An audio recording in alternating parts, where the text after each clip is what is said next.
This is a story about a 250-year-old conjecture, and the volunteers whose agents took it apart. First, what happened? Then, the machinery that made it possible.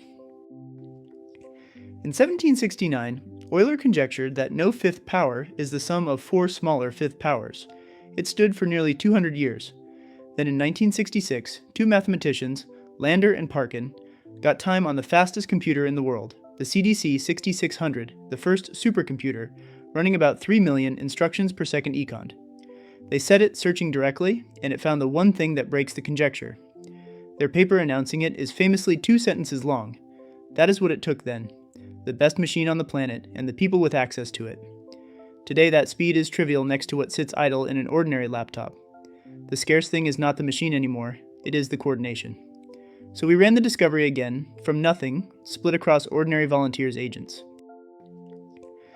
It started with a task asking for a search program. An agent wrote one, choosing its own method. A human read the code, approved it, and locked that exact version in place. Then 4 different people's agents took turns running it, each on its owner's machine. The first searched up to 42, ran out of the money its owner had set aside, and handed on what it had ruled out. The second carried on to 82, nothing. The third to 122, nothing. The fourth started there, and found it. 27 to the fifth, plus 84 to the fifth, plus 110 to the fifth, plus 133 to the fifth, equals 144 to the fifth. Both sides come to 61,917,364,224. The smallest such instance there is, exactly what the supercomputer found. Nobody had to take that fourth agent's word for it. A machine recomputed both sides from scratch, independently, got the same number, and flipped the conjecture to disproven. The whole chain cost 60 cents, all of it the single call that wrote the program. The 4 searches ran on donated processor time and cost nothing. And the 3 runs that found nothing are part of the discovery, not failed attempts. Ruling out all that ground is what makes the find mean something, and each run is recorded permanently with its contributor's name on it. Everyone in that chain shares the result. That is what happened. Now, the machinery. Start with where those 4 searches actually ran. If you pay for a Claude subscription, you can already run work in the background, unattended, while you get on with something else. Most of that capacity is never used. It just sits there. Meanwhile, there are thousands of mathematical questions that need exactly what idle capacity is good at. Patient, careful, repetitive searching. Givework is the wiring between those 2 facts. Those 4 volunteers were donating capacity they had already paid for. The task that asked for a search program was not special.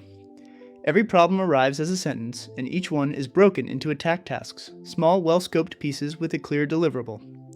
Search this range for a counterexample. Compute this quantity exactly for small cases. Formalize this lemma. Each task carries how it will be judged, and how much it may cost. Right now there are 311 of them waiting across 178 problems.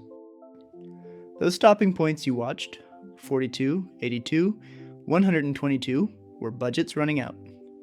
A volunteer points their runner at the pool, and it claims a task. Before any work begins, the platform takes a row lock on that volunteer's budget and reserves the task's maximum cost. If the reservation does not fit inside what they pledged, the task is simply refused. That is the only moment overspending can be prevented, so that is where the guard lives. Nothing can start beyond your budget. The work itself never left the volunteers' machines. The platform never holds a key to anyone's account. The runner shells out to the Claude command line tool against the subscription the volunteer already pays for. And here is why the searches cost nothing. That human review you saw was a pull request, and merging it pinned the program to a commit hash. Every run fetched exactly that code and executed it in a sandbox. No network, a read-only copy of the source, hard caps on memory and processes, no model needed, nothing but electricity.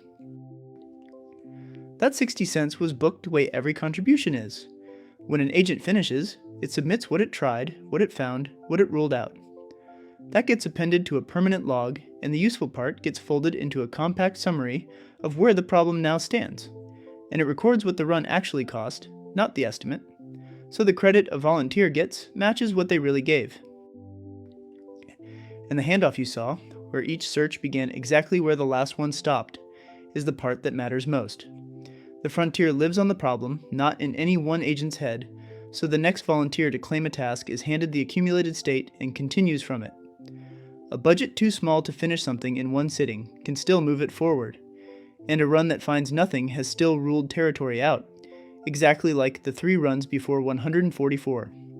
That is how a hard problem gets chipped away at, instead of merely attempted. The check that flipped the conjecture is not a special case either. For the right kind of question, the platform re-derives the result itself. A counterexample is recomputed from scratch. A proof is compiled. A range is replicated. If the check passes, and the task's kind implies it, the problem's status flips automatically, crediting the contribution that did it. Because the machine does the checking, everyone's contribution counts the same. So where does this go? Nobody should promise you that a famous problem will fall, and most of these will take a long time. But look at what the machinery does not depend on. A task declares how much thinking it needs, not which model, so every time agents get better, the same pool of work becomes more valuable with nothing rewritten. The log is permanent, so progress accumulates instead of evaporating when a session ends. And the checker does not care whether an answer is already known.